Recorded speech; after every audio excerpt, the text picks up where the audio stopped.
pessoal de Franco da Rocha e arredores! Tudo bem com vocês? Eu sou o Celso Cardoso, professor da Oficina de Teatro 50+, da Secretaria Municipal de Cultura de Franco da Rocha! E esta é a nossa 28ª aula! Muito bem! Como eu disse numa das aulas da Pentalogia Molière, a história do teatro na França registra 3 nomes muito importantes no século XVII. São 2 Jean-Baptiste, né? O Poquelin, que é o mais famoso, que é o Molière, e o Racine, que foi o último deles a morrer. É o mais novinho do ponto de vista daqui para lá. Bom, e como é na França, claro, of course, obviamente, por supuesto, bien sûr, temos também o Pierre, é lógico, é o Pierre Corneille. E esse Pierre é muitíssimo mais conhecido como Corneille. Pierre, quase todo mundo é na França. Bom, então, só para registro, o todo-poderoso trio do século XVII na França em termos de dramaturgia foi formado por Molière, Corneille e Racine. Como eu já falei do Molière nas últimas 5 aulas, para fechar esse rico período da dramaturgia do teatro francês, falarei de Corneille e Racine nas 2 próximas aulas. Hoje, na 28, falaremos sobre Corneille. E na próxima, na 29, será a vez do Racine. Pierre Corneille nasceu em Rouen, uma simpática cidade que fica na Normandia, lá no norte da França. Bem no início do século XVII. Os negócios da sua família eram na área jurídica, nas questões de justiça. O seu pai era advogado e o Corneille seguiu o mesmo caminho. Estudou direito, se formou advogado e trabalhou como tal em 2 cargos jurídicos que foram conseguidos por influência do seu papito. Bom, mas desde a adolescência, já na época do colégio, o Corneille já escrevia versos. Daí, como acontece na vida de quase todo mundo, pintou um primeiro grande desengano amoroso. E Corneille inventou o filtro de papel melita. Como? Não, piada, claro. Com o desengano amoroso, o Corneille virou dramaturgo. Olha que coisa boa que deu esse desengano amoroso, Inspirado nessa paixão juvenil frustrada, ele escreveu uma comédia! E o nome dessa comédia era Melita. Daí a piadinha. Desculpe, hein? Bom, Melita, sua primeira peça de teatro, foi montada pela companhia Lenoir e Mondery, que estava em turnê lá em Rouen. Em seguida, essa companhia apresentou esta peça lá em Paris. A primeira peça do cara já encontrou uma companhia que já levou para Paris e já montaram lá e fez sucesso. Isso aconteceu em 1629. Corneille tinha então uns 23 anos. Foi um bom sucesso. Bom, por conta desse sucesso, a companhia de Lenoir e Mondery se instalou no Teatro de Marat, em Paris, onde muitas obras de Corneille estrearam por 18 anos consecutivos. Foi de 1629 até 1647. Olhando essa imagem de Corneille, me veio à memória o ator Rodrigo Santiago. Acho que porque o Santiago deve ter sido uma espécie de reencarnação teatral do Cornélio. Não. Esse lance de reencarnação é viagem mesmo. Só que eu achei os dois parecidos mesmo. Mas, já que eu citei, para quem não conheceu, uma pílulazinha de quem foi Rodrigo Santiago. Mineiro, excelente ator, participou de obras importantes, icônicas, na TV e no teatro, durante a ditadura militar. Bom, eu vou falar só sobre duas delas. Na TV, ele fez uma novela chamada Beto Rockefeller, na TV Tupi, em 1968, ano do AI-5, e 1969. O Beto Rockefeller, além de mudar completamente o jeito de fazer novela no país, ajudou a manter vivo e mais ou menos livre o dramaturgo Plínio Marcos, um dos muitos artistas visados pela repressão da ditadura e que nessa novela trabalhou como ator. Vocês já viram? Plínio Marcos como ator? Tem aí no Beto Rockefeller. Lá ele fazia um mecânico. Outra obra icônica da qual o Rodrigo Santiago participou foi a peça de teatro Roda Viva, de Chico Buarque. Essa obra foi um símbolo de resistência contra a ditadura militar. Daí, na temporada aqui em São Paulo, a peça tinha estreado no Rio de Janeiro com outro elenco. Na temporada aqui em São Paulo, lá no Teatro Ruth Escobar, um grupo dos milicianos da época, o funesto e assassino CCC, Comando de Caça aos Comunistas, invadiu o teatro durante uma apresentação, bateu no elenco, destruiu o cenário, figurino, adereço, etc. Além de covardemente agredido, enquanto estava trabalhando, junto com outros, todo mundo foi agredido, o Rodrigo Santiago chegou a ser preso pela ditadura depois desse episódio. Santiago fez outras novelas e especiais de TV, além de cinema e teatro. Ele morreu em 1999 com insuficiência cardíaca aos 56 anos. Eu nunca ouvi falar que o Rodrigo Santiago tenha representado o Cornélio. Acho que teria sido uma boa ideia. Eles são parecidos.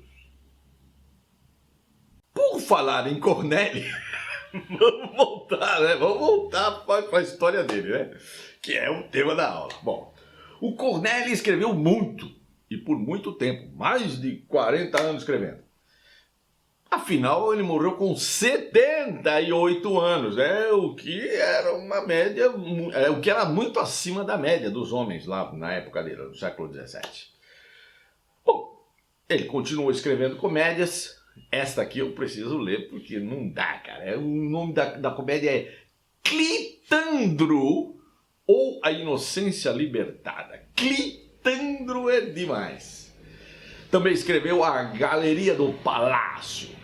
Bom, como sempre aconteceu com os grandes autores, Cornélio inspirou-se noutro grande autor, Sêneca, e escreveu a sua versão de Medéia, sua primeira tragédia. Mas o sucesso chegou de vez mesmo assim, pesado, grandão pro Cornélio, quando estreou o El Cid. El Cid, uma das mais famosas obras de teatro da cultura francesa, é a história de um herói espanhol. Esses caras são gozados, né? Os franceses, por exemplo, já tinha na história da França, e não é nem de teatro, mas é na história real. A rainha mãe da França, que era chamada de Ana da Áustria e tinha nascido na Espanha. Bom, aí, o Shakespeare, por exemplo, quais são as suas peças mais famosas do Shakespeare? Romeu e Julieta, que é na Itália, e Hamlet, na Dinamarca. Muito bem, e agora vem o Cornélio com El Cid, um herói espanhol. Bom, o El Cid, cujo título original em francês é Le Cid. Em sua primeira versão é uma tragicomédia, que estreou lá em 1636. Seis. Tempos depois, o Corneille fez uma segunda versão dessa peça para ela se tornar, segundo ele, uma tragédia raiz. Esse aqui é o cartaz de representação do El Cid em Paris em 1637. Bom, Corneille baseou seu argumento na obra Las Mocedades del Cid de Guilhem de Castro. Guilhem de Castro se inspirou em romances sobre o Cid, um herói criado pela literatura como muitos anos antes deles. Criado pela literatura como grande guerreiro, bom vassalo, cristão perfeito, grande amante e filho exemplar. Quase folclórico esse tal de El Cid, Bom, gente, o Corneille era um cara estudado, né? Era um cara com boa formação, muito inteligente. Ele pegou a história do Guilhem de Castro e escreveu a sua versão do El Cid. Resultado? Sucesso absoluto! E sucesso vem sempre acompanhado de ciúme, inveja e polêmica. A Académie Française criticou a obra porque ela não obedecia à lei das 3 unidades teatrais, lá do Aristóteles, lá longe. Tempo, lugar e ação.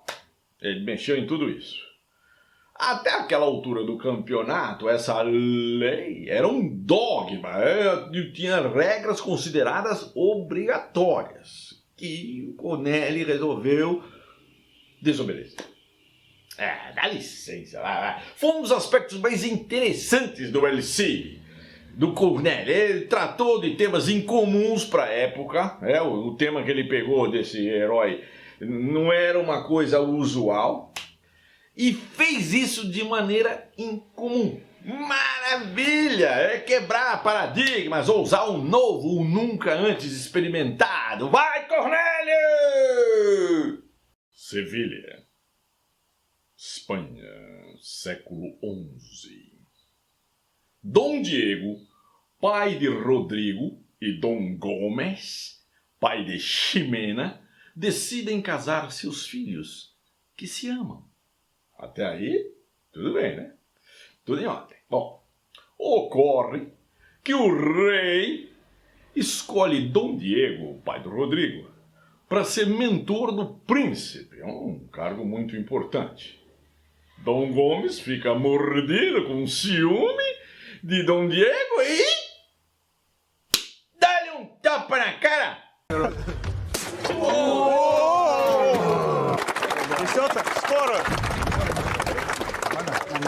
Dom Diego não vai deixar isso barato. E resolve que seu filho o vingará. Bom, ferrou, né? Ferrou.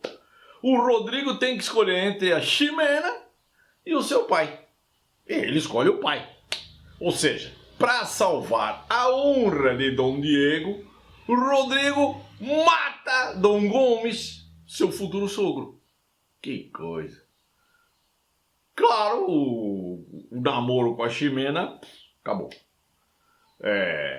E ela quer que o Rodrigo também morra. Claro. Para fugir ao remorso, vejam bem, Rodrigo sai tresloucado para combater os mouros, esperando se tornar um herói morto. Ele vai lá e mata um monte de gente e morre também e resolve o problema. Só que não. Seu ímpeto é tal que, sob o seu audacioso comando, os mouros são vencidos e ele não morre. Rodrigo, então, é idolatrado pelo povo que lhe dá o título de El Cid. Mas Ximena, apesar de ainda amá-lo, quer vê-lo morto. Para isso, o que ela faz? Bom, ela tinha lá os crushes dela, coisa e tal. Escolhe um deles, bem forte. Um pretendente a se casar com ela, etc e tal. E faz este cara desafiar o Rodrigo Elcidi. Aí, bom, aí vai ter, certo? A chance que ela vai ter de fazer com que esse crush dela mate o Rodrigo. Mas aí, o que acontece? Na hora que, bom, não tem jeito, aquela coisa de honra assim não pode fugir do duelo, certo? Mas o Rodrigo tem um comportamento muito esquisito. Na hora que a briga começa, o Rodrigo começa a fazer corpo mole. Parece que o cara quer morrer. Quer morrer. Aí, o amor fala mais alto, fala mais forte. A Ximena, percebendo que o seu grande amor, que ela tanto ama e tanto odeia, vai morrer, ela muda de lado. Aí ela pede pro Rodrigo matar o crush que ela botou naquela briga, coitado do cara, entrou numa roubada. E claro, o Elcidi, o herói, mata o outro cara. E como é que a história acaba? A história acaba com os dois felizes e o casamento de Rodrigo e Ximena. Aí o povo ficou muito bravo, sabe por quê? Porque falaram assim, ô Cornélio, isso aqui é uma tragédia, tragédia tem que acabar mal, como que acaba um casamento?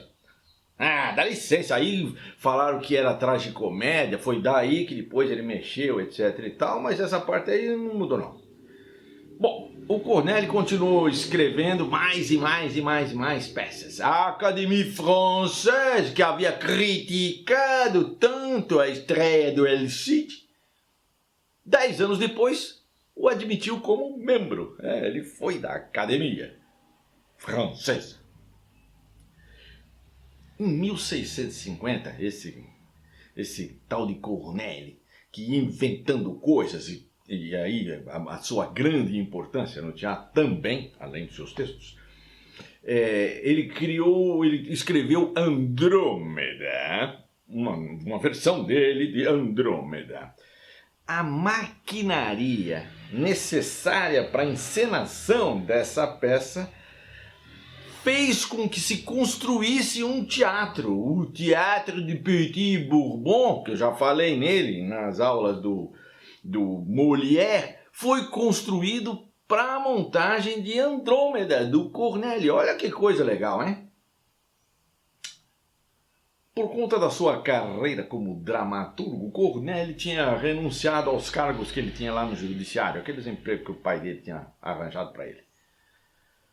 Mais tarde isso acabou custando caro, né? Porque, sabe, advogado, um jurídico, serviço público, etc e tal. Aí o cara tinha uma certa estabilidade. O cara resolveu ser artista, tipo nós.